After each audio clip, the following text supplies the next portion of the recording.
Oh, chuta no Douglas Borges que é gol. Oh, chuta no Douglas Borges que é gol.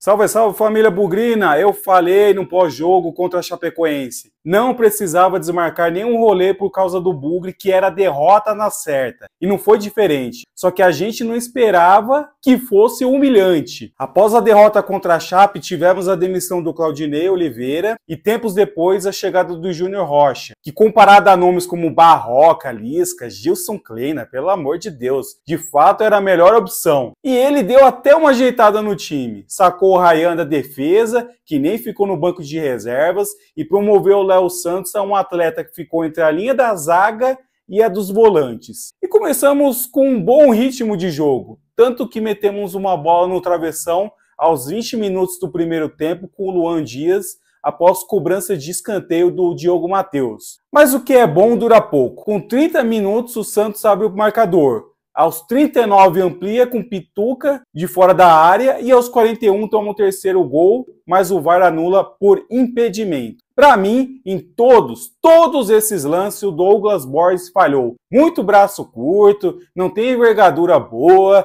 parece que está enraizado no gramado, tanto que não consegue sair direito do chão. No segundo tempo, vendo que nosso goleiro inspira pouca confiança, o santista arrisca de fora da área e a bola bate aqui, ó, na região do peito, com o ombro e vai para escanteio. Seria mais um frango do goleiro. Aos 10 minutos o Santos faz o terceiro, com mais uma falha do Douglas Borges. Chute de fora da área que ele não segura e no rebote Morelos amplia o placar. Com 16 o Santos mata o jogo. Dessa vez nosso goleiro não teve culpa. Pelo menos uma, né? Depois dessa partida eu pagaria multa de R$500 mil para colocar o Vladimir contra o dono do seu passe, que é o próprio Santos, para iniciar jogando. O Santos pouco se esforçou para ganhar a partida.